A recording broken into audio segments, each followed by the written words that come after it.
It happened on an ordinary morning, one of those cold city mornings when everything feels too polished, too predictable. Ethan Cross, the CEO of a billion-dollar tech company, stepped out of his sleek black car like he did every day. Everything about him was perfect. The gray suit, the posture, the silence around him. People moved aside when he walked by.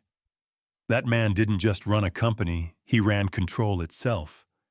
But that day, life didn't care about his schedule.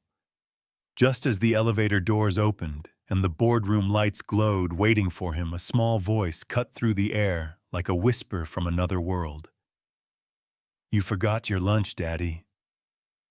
The whole lobby froze. From behind a marble pillar, a little girl appeared wearing a pink dress with a bunny print lunch bag in her hands.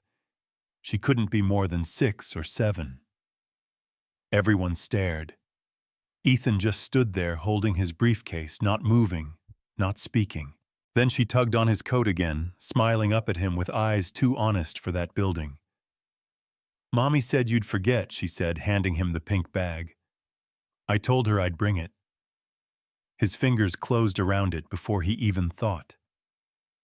"What's your name?" he asked quietly.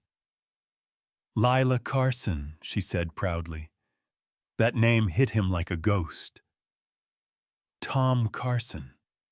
The firefighter who once dragged him out of a burning warehouse, who saved his life and died from it months later. Ethan had sent flowers to the funeral and a donation check, then disappeared like grief didn't need witnesses. And now, here was Tom's daughter standing in front of him, in the middle of his glass palace, calling him Daddy. A photo surfaced before lunch hour. The billionaire kneeling beside the little girl with the bunny lunch bag. By noon, his assistant ran into his office, pale and shaking. "Sir, it's everywhere." Ethan didn't say a word. He just sat there staring at that pink lunch bag on his desk, his reflection in the glass, looking more like a stranger than himself. Later that day, he drove without knowing where he was going and ended up in front of a run-down daycare on the corner of Maple Street. Paint peeling old toys in the yard, laughter spilling out like music from another life. That's where he saw her again. Lila playing on the jungle gym, her curls bouncing, her pink dress glowing in the sun. She saw him too, and her whole face lit up. "That's my daddy's best friend," she shouted. He came, his heart cracked wide open. Then the door opened, and there she was, Maya Carson, Tom's widow. She looked tired but strong, her kindness worn into her like lines on a map.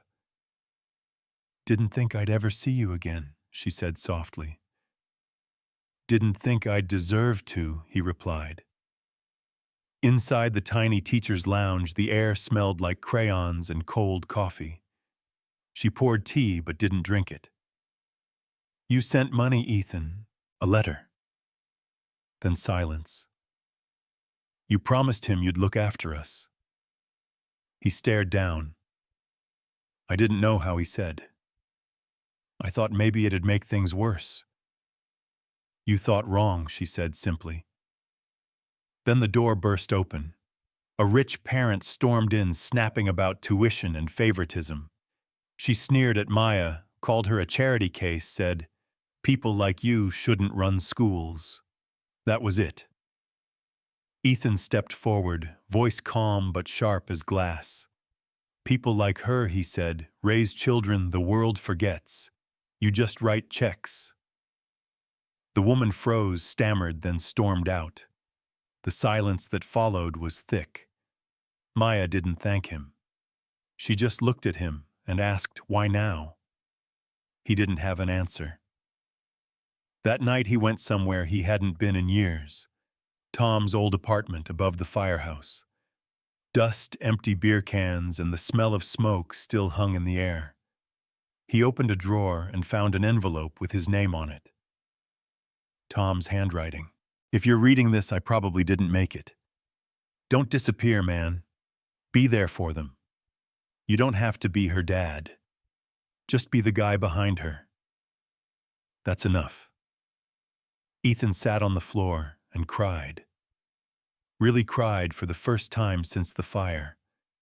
When the tears stopped, he knew what he had to do. A week later, Maya got a letter from her landlord. Her rent was reduced to $1 a month for 2 years, no back pay, owed full preschool scholarship for Lila. She didn't know who did it, but she read it 3 times, hands shaking. "Did we win the lottery?" Lila asked. Maya smiled. "Something like that, baby." Meanwhile, in his penthouse, Ethan watched the footage quietly. No speech, no smile, just peace. For once, he wasn't fixing a problem. He was keeping a promise. Weeks later, he took Lila to Central Park. They fed ducks, rode the carousel, bought ice cream. He even laughed the real kind. But the peace didn't last long. 2 reporters cornered them near the playground. "Mr. Cross, is this your daughter?"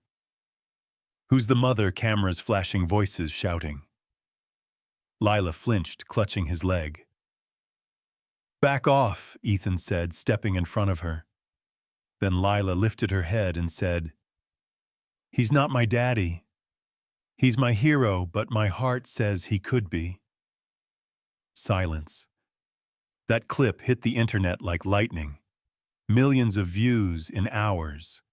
Hashtag has my hero. But Ethan didn't care about numbers this time. He cared about that one sentence. My heart says he could be. A few weeks later, a new building opened downtown. The sign read, "The Carson Light Learning Center." When Maya arrived, she froze. "You did this," she whispered. Ethan nodded. "You told me not to come back unless I meant to stay. This is me staying."